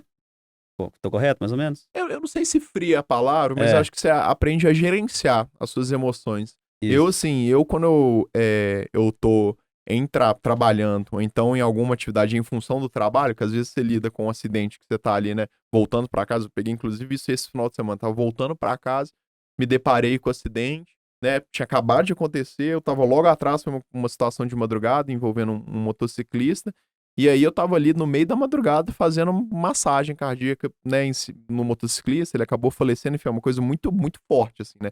Você vê uma pessoa ali que morre ali na sua mão, que morre ali na sua frente ali, mas quando você tá ali, né, em função do serviço, parece que é uma outra chave que tá funcionando. Se fosse uma coisa, sei lá, que eu tivesse numa outra situação, que eu não estivesse em função do meu trabalho, talvez aquilo dali me afetaria de uma forma gigantesca. Mas quando você tá ali, você tá com foco, você fala assim, não, agora eu preciso ser forte, porque outras pessoas dependem aqui da minha atuação. Outras pessoas dependem aqui do meu apoio.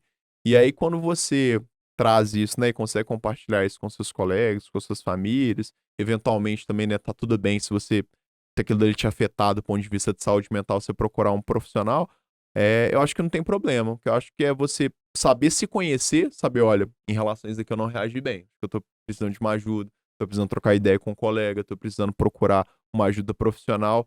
Quando você conhece os seus limites, é muito mais fácil trabalhar com eles. Sim. Agora, o problema é você entrar naquela cabeça, ah, não, sou a prova de tudo, nada vai me afetar, Não tem como. etc. Que aí você, em algum momento, você vai quebrar, né? Porque você tá rígido demais ali, tem alguma hora que vai vir uma porrada que você não vai conseguir suportar.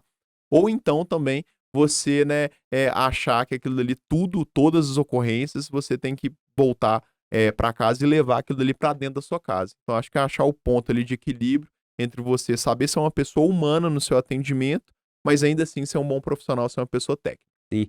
E até que ponto que isso não interfere, ou se interfere na sua vida pessoal, né? Até que ponto também, naquele momento que você tem que dar uma desligada mesmo, você ainda tá ali, ainda tem aquela casca um pouco mais dura. Isso acontece?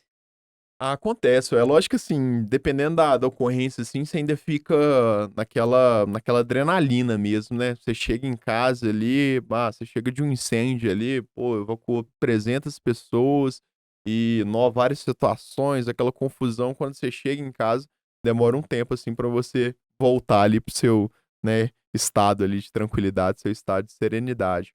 Mas eu acho que todo bombeiro, de certa forma, a gente aprende a condicionar isso um pouco para quando você chegar em casa, você sair desse personagem, entre aspas, sair dessa roupa e você, ao invés de ser o tenente, é raro, você ser o Pedro, que é filho da Jaqueline, que é filho do seu Edson, que é irmão da Rafaela, porque senão acaba que também você acaba contaminando um pouco, né, o ambiente da sua casa, com situações que, no nosso caso, são bem trágicas, e também, às vezes, deixando, né, aquelas pessoas que se preocupam com você muito preocupadas, né?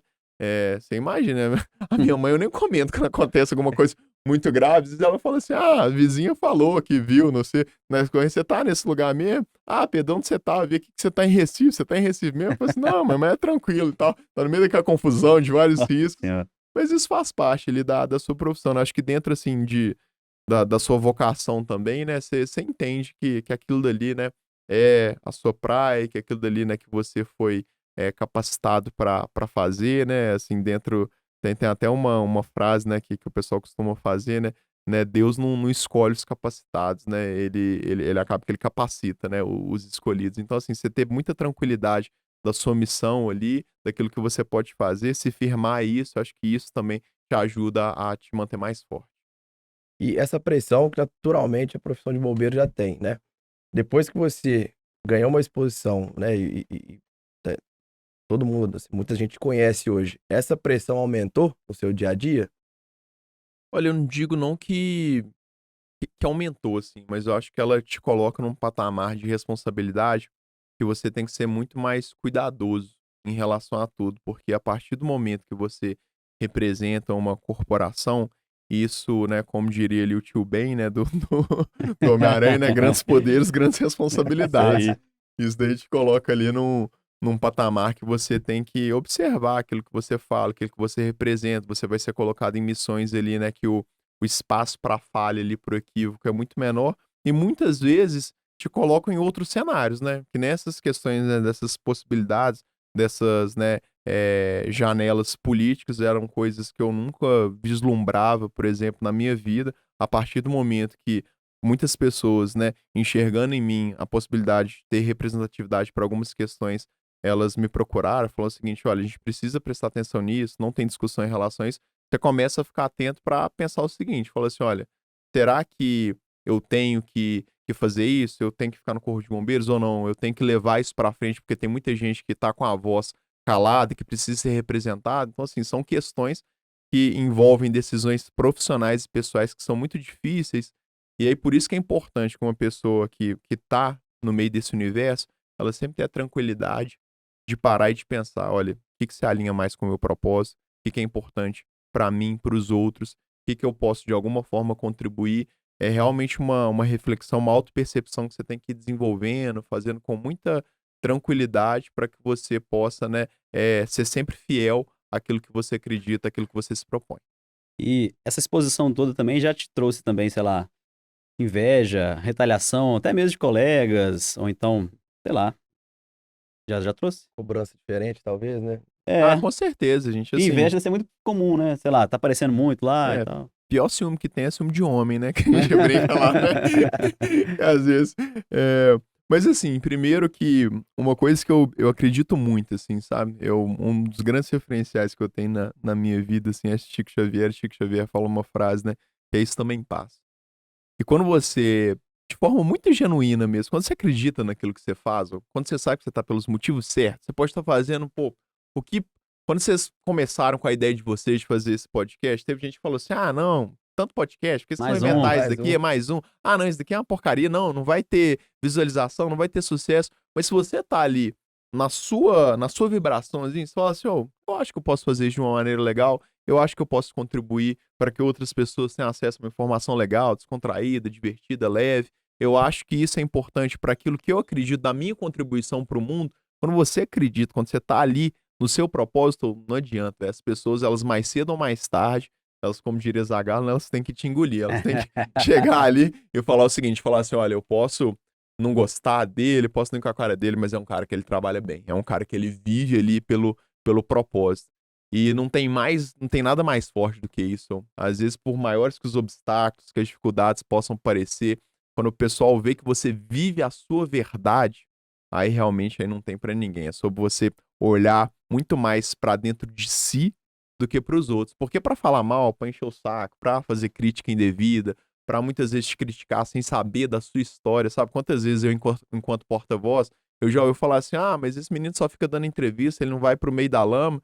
E eu, assim, internamente, lógico que eu não me dou o trabalho de responder essas pessoas. Mas eu pensava o seguinte, falava assim, filho, mal sabe você que eu preferia 1000 vezes estar no meio da lama, às vezes numa situação dessa, do que estar tendo que dar uma notícia pra uma mãe que ela perdeu o filho dela. É. Você acha que é mais difícil? Não desmerecendo de forma nenhuma, porque todos os trabalhos são importantes. Mas você acha que é mais ou menos difícil você bater uma pá com o lama que você chegar pra uma mãe e falar que o amor da vida dela tá morto, tá numa situação daquela dali? Então, assim, muitas vezes a gente critica aquilo que a gente não conhece. Mas a partir do momento que você consegue fazer aquilo dali com amor, com dedicação, as pessoas veem você, começam a acompanhar aquilo dali, mais cedo ou mais tarde elas se rendem. E se você fosse basear por crítica, né, a gente não faz nada na vida. Você ir sem medo, ir tranquilo, né, confiar mesmo na trajetória, no objetivo e as coisas elas vão se encaixando. Sem dúvida. E sucesso seu, né? Para o público, né? No caso, sucesso, no caso, é reconhecimento, né? O fato de a gente estar batendo esse papo super legal aqui, é justamente que a gente percebe isso, né? Acho que isso é um grande trunfo seu. A gente consegue perceber que isso emana. E é sobre ser natural, gente. Igual o pessoal fala assim, ah, você, né, fala bem, você consegue explicar bem as coisas do corpo de bombeiros. E eu, sinceramente, nem acho que seja bom assim, não. Acho que é razoável, acho que é ok. Mas eu acho que se funciona, é porque quando eu tô ali, eu tô falando negócio, eu acredito mesmo, eu tenho fé naquele negócio. Eu falo com orgulho mesmo, eu falo assim, poxa, é uma tropa realmente, né, de outro mundo. O pessoal tá aqui dando sangue, a gente tá fazendo assim. Quando a gente vai estudar assim, de arrepiar, a gente vai se envolver. E isso transparece. As pessoas, quando elas veem alguém ali na televisão, numa posição de poder, numa instituição pública, num carro qualquer ali, o que elas querem ver é verdade, entendeu? E se de alguma forma você faz com verdade, é muito mais fácil as pessoas perceberem aquilo dali. Não adianta você criar um personagem e você tentar ficar ali, né, 5, 10, 20, 30 anos naquele personagem, que alguma hora você vai ter que sair, né, daquele altar ali, e as pessoas vão perceber isso. Mas quando você vive, né, a sua verdade, além das pessoas perceberem aquilo ali, você tem a tranquilidade, que olha, gostando, não gostando, sendo bem feito, sendo mal feito, você sabe que você fez aquilo que te cabia, entendeu? Que você cumpriu com a sua missão, que você cumpriu com o seu papel. E isso é de lição até para empreendedorismo, né? Muito.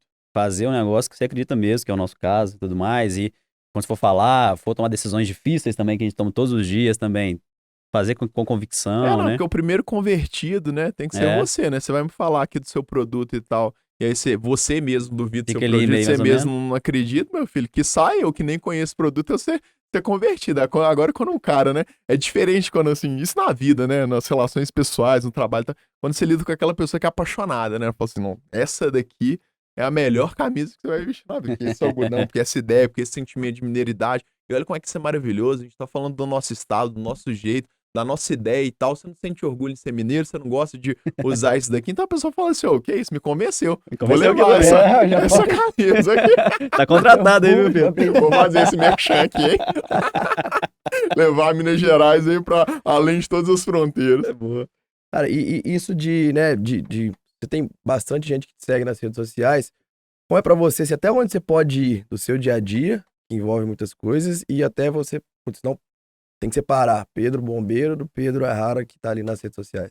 Ou então, interessante a sua pergunta, porque, que nem eu falei, hoje em dia o pessoal é muito maldoso, assim, as pessoas acham, muitas vezes, que só existe aquele Pedro bombeiro, militar, Formal. porta-voz, corpo de bombeiros, formal, e assim, gente, como qualquer outra pessoa do planeta, né, como quase todas as pessoas do planeta, eu gosto de cerveja, gosto de conversar com os amigos, gosto ali, às vezes, de farrear de vez em quando, de brincar, só que nem todo mundo, às vezes, consegue entender que, por exemplo, numa rede social ali, lógico que você vai falar também sobre sua profissão, porque sua profissão é algo que te define também, né? Quando você fala sobre, eu sou o Pedro, que sou bombeiro, que tem minha formação nisso, que sou o filho da Jaqueline, que sou o filho do Edson, isso tudo te caracteriza enquanto pessoa. Só que nem todo mundo percebe que ali também é um espaço para que você mostre aspectos da sua vida pessoal. É lógico que você, e aí em relação a isso, é lógico que você vai ter um cuidado maior, porque nem todo mundo tem esse discernimento, né, de forma clara. Então, às vezes, sobre algumas questões mais polêmicas, né?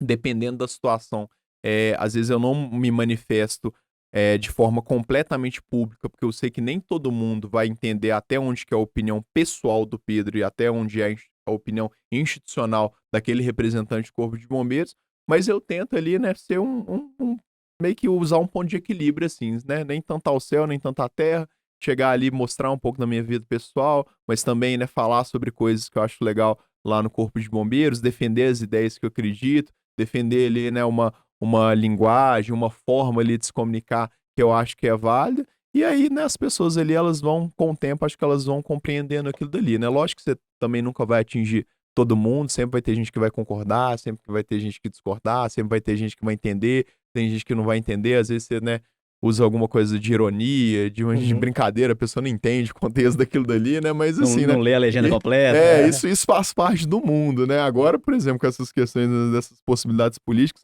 veio um tanto de hater, de não sei o que, a gente pô, me bateu, eu falei assim, gente, Já calma. começou? A Senhora. gente nem começou a conversar sobre isso, e assim, eu acho que isso que a gente faz aqui agora, que é sobre conversar, gente, independente de você concordar comigo, me achar bonito, feio, legal, chato e tal, isso é importante, sabe? A gente tem abandonado muito essa ideia do diálogo, e assim, a gente vê famílias, e aqui não tô nem falando sobre questão política, assim, mas assim, sobre as mais diversas questões, as pessoas elas se fecham ali, né, nos feudos ali, nos Uhum. clusters, e a pessoa só quer, assim, beber daquilo que ela já acredita. E assim, é tão bom você chegar aqui e falar assim, pô, aprender sobre como que isso daqui é feito, por que que você gosta disso, por que que sua opinião é diferente, por que que você acredita, assim, é entender a possibilidade do diálogo. E a rede social, acho que ela tem que ser entendida com a possibilidade do diálogo, da construção. Não só pra gente ter mais do mesmo, porque senão a gente fica monotemático, a gente fica chato, a gente fica fechado e a gente acaba ficando medíocre enquanto pessoa. Sim. Cara, sensacional esse posicionamento seu, que eu tenho essa mesma visão, acredito muito nisso. E hoje muita gente tem medo de dar opiniões, né? De falar sobre tal assunto, porque vai ser classificado X ou Y e acaba travando o diálogo.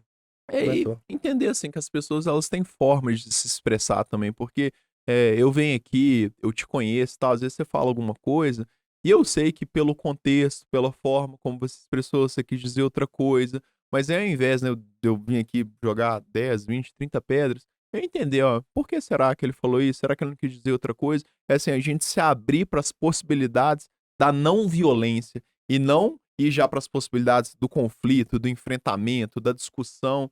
As pessoas entendem hoje o ambiente, né, de rede social, de internet, como se fosse um ambiente de guerra, gente. E, na verdade, a internet ela foi criada para ser um ambiente de compartilhamento, de troca de ideias. Só que para você trocar uma ideia, para você estabelecer um diálogo, o pressuposto de um diálogo é você estar aberto para você poder mudar a sua posição, para você receber conhecimento do outro. Então é muito, acho que, sobre a gente abandonar certezas e dar mais crédito para as possibilidades. Acho que é tão rico quando você chega assim, eu vou sair aqui desse bate-papo aqui, eu vou, pô, que bom que eu aprendi várias coisas com vocês, que eu tive vários posicionamentos seus. É sobre a gente transformar um pouco dessa carcaça de batalha que a gente acaba vestindo quando a gente vai para a internet e para vários outros campos também de discussão. É bem aquilo que a gente falou, né? Rede social, você fala, a pessoa já conclui, né? Falta construir e chegar numa conclusão junta, né? Tem que saber que mudar de opinião tá tudo certo também, cara. Tem É hora que, pô, verdade. você tem que É. aceitar que você Exatamente, tá tá tudo errado. bem, né, gente? É. Mundo 2022, a gente tá aí pra mudar de ideia mesmo, aproveitar enquanto tá em tempo, né? É. Pô, Eu, mudando um pouquinho só o foco não, né? Porque o foco continua sendo a carreira do Pedro, mas um pouquinho só a nuance aqui. Eu sou muito curioso, tipo assim, do dia a dia, na hora do combate e tal. Incêndio você já chegou a combater no front de lá e entrar no Sim, meio do fogo? especialmente, né, quando a gente tá, no nosso caso, dos oficiais, que a gente tem uma vida operacional mais curta, porque à medida que você vai ascendendo na carreira, você vai ficando em posições mais coordenação, mais gestão, a sua vida operacional ela é bem mais curta quando comparada com uma pessoa ali que ela vai ficar como soldado, cabo, sargento, subtenente, que naturalmente ela vai ter o privilégio, né, de poder estar em contato com isso muito mais tempo. Mas você, durante, principalmente início de carreira, aí você tá o tempo todo ali também nos incêndios ali, na academia também, fazendo formação, mesmo depois que você for, você vai para as requalificações, e aí, assim, a gente tem um cuidado muito grande em falar sobre isso, porque geralmente quando você vai atender um incêndio é um problema ali que alguém tá vivenciando, né? Mas a questão, assim, do fogo, aí acho que remete nossa fase ao nosso homem e mulher pré-históricos ali, na nossa fase mais infantil, o fenômeno ali, ele é muito legal, né? Ter, fazer todas aquelas interações, e aí você, hoje em dia a gente tem vários métodos de combate, e aí você às vezes consegue combater aquele incêndio utilizando uma quantidade super pequena de água, mas utilizando a transformação daquela água em vapor.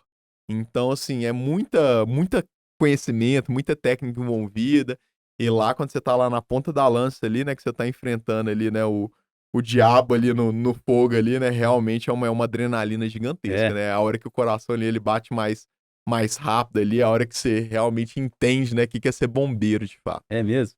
E, tipo assim, você já pegou um incêndio grande? Sim, Pô, sim. difícil? Aqui, principalmente quando eu tava na parte operacional, que a gente ficava responsável por essa região centro-sul de Belo Horizonte, aqui como a fiação elétrica, né, são instalações elétricas mais antigas, a gente tinha muito problema, às vezes, de um curto-circuito num comércio, numa residência, que acaba, onde como a gente tem muito revestimento e tal, etc., acaba que aquilo ali alastra muito rápido, e aí você ia ali, às vezes incêndio, né, na região ali da Pedro II ali, Nó. naqueles Recente agora, ferro Santa Casa, né? velho, questão de Santa Na casa Casa já ali. era oficial ali, Mas né?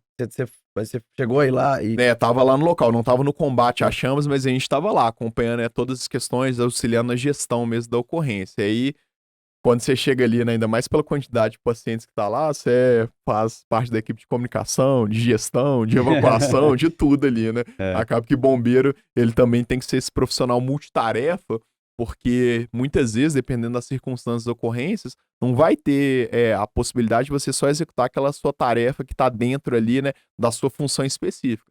Você, em primeiro lugar, você é bombeiro, então se precisar alguém ali para carregar a vítima, para operar o esguicho, para fazer qualquer tipo ali de operação, você também tem que estar sempre em condições. sim. Aí é uma dúvida muito idiota, assim. Todo incêndio é perigoso? É, se sim ou se não, qual que é o mais perigoso? Todo incêndio é perigoso porque, assim, a maioria das pessoas acha que o problema dos incêndios está relacionado a você se queimar mesmo, né? E na verdade não é isso. O grande problema dos incêndios, da maior parte deles, está relacionado a você aspirar os produtos do carbono ali. Então, quase que todas as pessoas que elas falecem em incêndio, via de regra, elas não falecem carbonizadas ou então porque elas foram atingidas diretamente e tiverem queimaduras. É principalmente porque elas aspiraram uma quantidade tão grande de produtos carbono que você, né, acaba ali tendo um comprometimento das vias aéreas, você não consegue ter troca gasosa ali, então você morre de um quadro de asfixia da fumaça Entendi. e não do incêndio. Então, Depois, se for o caso, pode. mesma situação, vou dar aqui um exemplo para que a gente possa ilustrar melhor uma situação que a gente já teve aqui algumas vezes aqui em Minas Gerais. Às vezes até uma pequena chama dentro de um local fechado, às vezes uma lareira que não está com uma chaminé bem dimensionada, às vezes um vazamento ali de fumaça de um aquecedor dentro ali de um quarto ali, de um hotel, de uma residência ali, aquela fumaça ali tantas vezes já levou algumas pessoas a óbito. E lembrar também, né, que todo incêndio, mesmo quando ele é um princípio de incêndio, dependendo das condições, ele pode se propagar muito rápido. E se for um material, às vezes, né, tóxico, dependendo do tipo de produto envolvido ali, a gente tem um produto daquela combustão que é extremamente nocivo para a gente. Por isso que quando a gente tem, né, tombamento de carretas com produtos perigosos, com ácido sulfúrico, alguma outra coisa do tipo, a gente também tem até uma equipe especializada para poder fazer esse atendimento, porque às vezes a mera inalação daquilo dali já pode oferecer um risco ali de morte para a pessoa que tá ali no local. Sim. Imagina o risco mesmo pra vocês, né? É esse Ah, que é o com lance, né? certeza. É muita Cara, oração das mães ali que protege a gente. Você falou de sua mãe, né? Minha mãe, às vezes, eu vou viajar, são 2 horas e ainda fica preocupado. Imagina a sua, que sabe que seu dia a dia ali vai te remeter a situações. Não, a Situação. gente fica brincando, né, que que mais difícil que ser bombeiro é ser mãe, né? Ou esposa, ou esposa aí de bombeiro, porque o pessoal sofre um bocado ali de preocupação. E aí, outra dúvida também é sobre a escala de trabalho suas, né? Porque, né, igual no desastre, é 24 horas ali, pau quebrando, né? E como é que é a separação de Olha, a equipes? escala operacional do Corpo de Bombeiros em situações normais, ordinárias, ela é de 24 horas de plantão direto, 72 horas, né, de recuperação e descanso. Aí essa folga, essa escala, ela funciona de maneira ininterrupta. E aí, às vezes a pessoa vai cair, né, em final de semana, feriado, Natal, Réveillon, nosso serviço é um serviço que ele é 24 horas por dia, 7 dias por semana. A escala administrativa, ela funciona em horário de expediente mesmo, normal, né, geralmente ele é de 8 até 5 da tarde, ali, de segunda a sexta, com alguns empenhos também, conforme a necessidade. Só que em situações extraordinárias, essas escalas, elas são contingenciadas. Então, aconteceu uma tragédia muito grande. A gente precisa, por exemplo, de reforço operacional. Aí tira o pessoal da administração, manda para aquele local. A época, por exemplo, de incêndios florestais, que vai começar agora. A gente precisa tirar a gente da administração. Às vezes, dependendo da operação, a pessoa tem que ficar ali 3, 4, 5 dias direto trabalhando. E aí depois a gente vai ver como é que a gente vai fazer essa recomposição de horas. Então, acaba que existem esses direcionamentos, essas diretrizes, só que em várias situações, às vezes, precisa ser flexibilizado. Exemplo, teve operação agora em Recife. Uhum. Operação de apoio do Corpo de Bombeiros daqui de Minas, apoiando as Que tropas lá foi das de enchentes. enchente. Das Aham. enchentes lá na região, principalmente da Grande Recife, mas em Pernambuco como um todo. E às vezes a tropa que vai para lá, eles vão ficar 7, 8, 10 dias empenhados direto mesmo, tipo assim, trabalhando 20, 21 horas por dia, cochilando ali 3 horas ali acampado no meio do nada ali. E aí depois, quando eles voltarem, aí vai ser concedido uma folga maior para eles, mas naquele momento a gente precisa que a gente tenha um trabalho, né, praticamente ininterrupto. É muito desgastante, é muito exigente, mas é porque a situação exige aquele nível, né, de dedicação, de disponibilidade, né, devido às circunstâncias ali do desastre. Então, a própria pessoa também não deve dormir muito, né? Ah, não, porque você fica na pilha Coitado, também, e assim, o carro, graças a Deus, né, a tropa do bombeiro, ela é praticamente toda assim. Quando acontece uma situação dessa, não é nem porque o pessoal te escala, né? Porque você quer estar ali, você quer estar ajudando, você quer estar fazendo a diferença. Então não tem, por mais que você esteja cansado ali, quebrado ali, você quer estar ali, então você deixa pra descansar depois. Naquele momento ali, a gente precisa do profissional, daquela pessoa, e todo mundo entende isso de uma forma muito madura lá. Aham. Falando agora do seu papel como porta-voz, e aí, se Brumadinho for a resposta, pense em outra, por favor, mas tem uma notícia mais triste que você já deu? Você tem alguma? Você consegue eleger alguma? Eu acho que as notícias mais tristes que eu dei, elas sempre estão relacionadas à questão de você dar uma notícia de morte para uma mãe ou para um pai. Uhum. É, a lei natural da vida é que os filhos eles enterrem seus pais. A lei natural mesmo. E quando você, acho que infringe, viola essa lei de alguma forma, né? Isso é uma coisa que é muito pesada, porque lógico que a gente nunca espera a morte de ninguém querido. Só que um pai, ele nunca, nunca na vida dele, nem uma mãe, nunca no pior pesadelo dela, ela acha que ela vai enterrar o filho dela. A gente, né, a gente sabe, né, que os nossos pais, eles vão envelhecer, um dia, né, fatalmente eles vão falecer, e a gente vai precisar, né, fazer ali, né, o velório, sepultá-los ali. Mas uma mãe nunca tá preparada para aquilo ali, nem uma mãe, nem um pai. E quando você, assim, eu já passei por isso em algumas vezes, e quando você dá aquela notícia, assim, é uma questão engraçada, assim, que é surreal o tanto, assim, que em várias situações diferentes, de classes sociais diferentes, de locais diferentes, como é que é a reação, assim, parece que você parece não, né, você tira uma parte da pessoa naquele momento, assim, a cor da pessoa, do rosto, e mesmo uma situação que você já tem certeza que a própria família já Uhum. espera que seja uma situação de óbito pelas circunstâncias do fato. Quando você realmente dá a notícia, fala assim, olha, felizmente, seu filho teve essa situação, ele faleceu, assim, é basicamente a mesma dor, na verdade, uma dor provavelmente maior, né, que você arrancar ali, matar a própria pessoa ali naquele momento. É uma coisa, assim, de tudo que eu observo, de todos os tipos de feridas e de dores, eu acho que essa de uma mãe ou de um pai enterrar um filho, eu acho que é o tipo mais profundo de dor. Tô arrependido da minha pergunta aqui. Mas, e notícia boa? Tem? Tem. Tem porque no Corpo de Bombeiros também a gente faz parto, a gente salva Ah, é? cachorro, gatinho, a Na gente árvore. tira muita gente com vida de locais. Então, assim, quando você dá aquela notícia ali, né? Às vezes a pessoa tá ali no limiar desculpa. Você tá aquela pessoa ali no limiar da esperança. E você chega pra ela ali e fala assim, ó, resgatamos, nós encontramos, seu filho estava desaparecido, conseguimos, né, salvar ali o seu animal que caiu ali dentro do Ribeirão Arrudas, conseguimos evitar ali que aquele seu parente ali que estava numa tentativa ali de autoextermínio, de suicídio, que aquilo dali se concretizasse. Acho que essa sensação, essa gratidão, e às vezes até numa coisa básica, assim, sabe? Às vezes a gente vai na casa de uma senhorinha que tá tudo pegando fogo ali, às vezes você consegue tirar, não consegue salvar a casa dela toda, assim, mas às vezes você consegue resgatar a santinha ali, que ela reza todo dia ali, às vezes o calendário ali de Nossa Senhora de Fátima ali, que ela tem no quarto dela, e pra ela aquilo dali, assim, é o máximo ali, tem um valor sentimental muito forte, e aí, assim, isso é muito especial, porque aí você vê, né, como é que cada pessoa, né, tem uma coisa, assim, que você tem um carinho, uma pessoa, alguém, um objeto, quando você consegue interagir, né, trazer um pouco do mundo daquela pessoa de volta, ainda que seja um cenário de desastre, acho que isso é a mágica do bombeiro, mesmo diante de tanto caos, diante de tanto desastre, você conseguir ali levar um pontinho de esperança que muitas vezes ele floresce e vira, né, uma imensidão ali, uma vastidão ali de recomeço. Legal. Sim. Ufa. Linka na página de notícia boa, que eu acho que foi uma notícia boa para sua mãe, que ela deve ter gostado, né? Que trazendo um pouco dessa pré-candidatura a deputado federal, né? Eu vi um vídeo que você postou. E eu queria entender, né, como que está sendo essa preparação? Você está preparado realmente para abdicar essa parte de diretamente salvar vidas ali, para ir para uma parte mais política, que, claro, vão ter ações voltadas para isso, né? Mas como é que tá você, Pedro, em relação a isso? Olha, durante muito tempo eu fiquei muito receoso em relação a isso, porque quando você fala, né, sobre a possibilidade de entrar para política, o pessoal te xinga como se você tivesse roubado, matado alguém, né? O pessoal chega assim e fala assim, política e tal. Parece que você tava fazendo alguma coisa absurdamente errada, né? E eu sempre falei, gente, política, você pode gostar ou não gostar de política, mas a política tá ali. E o grande problema é que quando a gente, né, não tenta fazer política, gente com propósito, gente boa, gente honesta, pessoas, né, que não estão, às vezes, nessa mesma vibração, vão assumir esses poderes e a gente vai ser marionete dessas questões. Então foi uma decisão muito difícil, talvez tenha sido a decisão mais difícil da minha vida, porque eu amo o Corpo de Bombeiros, amo o que eu faço. Quando eu falei, né, sobre o que eu queria fazer desde que eu era pequeno, era ajudar as pessoas, só que em determinado momento eu entendi que estando na política, a gente pode ajudar muito mais pessoas.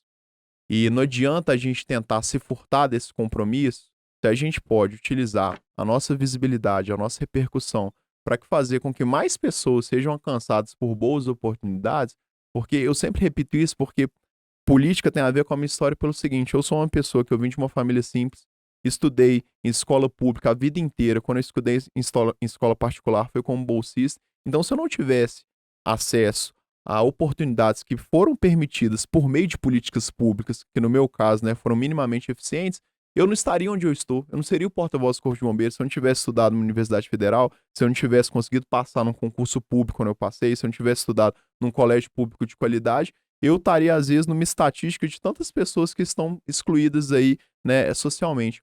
E quando a gente para pensar, fala assim, olha, existe a possibilidade da gente aumentar esse rol de possibilidades para mais pessoas, fica parecendo muito egoísta você não atender esse chamado. Fica parecendo, fala assim, poxa, você tem capacidade técnica, você tem propósito, você tem honestidade, você vai continuar aí sentado, sendo que você pode fazer mais pelos outros.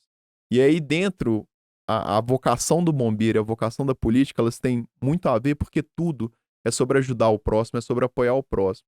Então foi uma decisão muito difícil, mas quando muitas pessoas começaram a falar assim, olha, e aí, Pedro, vai enfrentar essa missão? Eu cheguei e falei assim, olha, eu não tenho, né, projeto de poder pessoal, porque tem gente que, acho que todo político fala isso, né, que não tem projeto de poder pessoal, mas a maioria tem. Só que eu falei, gente, eu sou apaixonado com a minha instituição, mas se for realmente a missão, se for realmente para apoiar os outros, eu vou botar a cara, a tapa e vamos pra frente. E aí foi isso. E aí, lógico que é muito mais difícil quando você tem seriedade, honestidade e propósito, que quando você vai entrar por esse meio, né? Eu nem nessas conjunturas da pré-candidatura, a quantidade de absurdo que eu tive que ouvir, e às vezes você tem que levantar da mesa e você fala assim, gente, não é possível que todo mundo, tipo assim, tenha essa assim, não é possível que o cara tá falando isso mesmo, ou será que eu entendi errado, entendeu? Então, assim, é difícil você se manter. Mas, ao mesmo tempo, te dá uma tranquilidade que é a seguinte, como eu gosto do que eu faço, né, em relação a ser bombeiro, eu falei assim, olha, eu vou isso porque eu acho que eu posso ajudar, eu vou nesse caminho porque eu acho que eu posso ajudar mais pessoas, só que eu só vou se for pelo caminho certo. Então não é uma decisão que você fala assim, ah, não, eu vou me prestar qualquer coisa que é o projeto de poder. Quando, aquilo que a gente estava falando, quando você vive a sua verdade, quando você acredita naquele propósito, você só vai se for pelo caminho certo.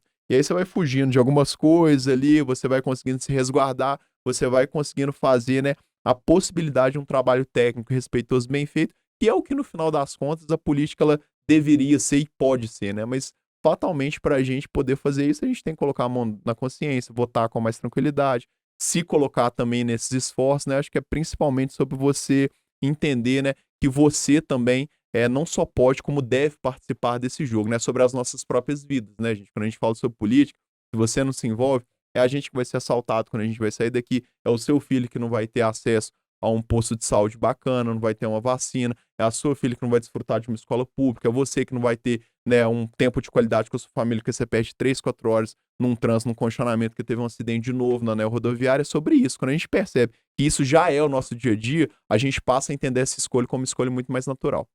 E você acha que, assim, porque a gente conversou com o Guilherme e com o Thiago Mitrô, né, que é deputado federal atualmente, e, assim, naturalmente, você vai ter que votar contra algumas coisas, votar a favor, porque é o papel do deputado olhar no geral, né? Esses projetos que são é, propostos lá. Você acha que você já vai vir com uma pressão muito grande mais para esse lado social e que pode, às vezes, te atrapalhar no sentido, cara, às vezes você vai ter que votar contra um projeto que ia ajudar ali, mas que não tem de onde vir recurso.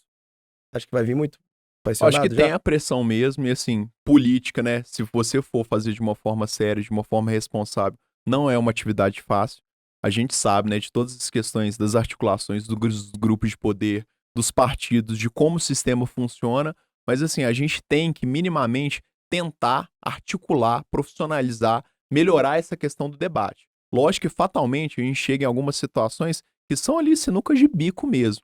Mas assim, a única possibilidade para a gente tentar melhorar esse cenário e conseguir ter uma votação mais assertiva, lutar pelos interesses das pessoas e não pelos interesses do grupo de poder, é realmente estando lá, é fazendo vozes que não são vozes hegemônicas, que não é mais do mesmo, que não são as famílias que estão há 110 anos no poder, a gente tentar fazer aquilo dali mudar, né?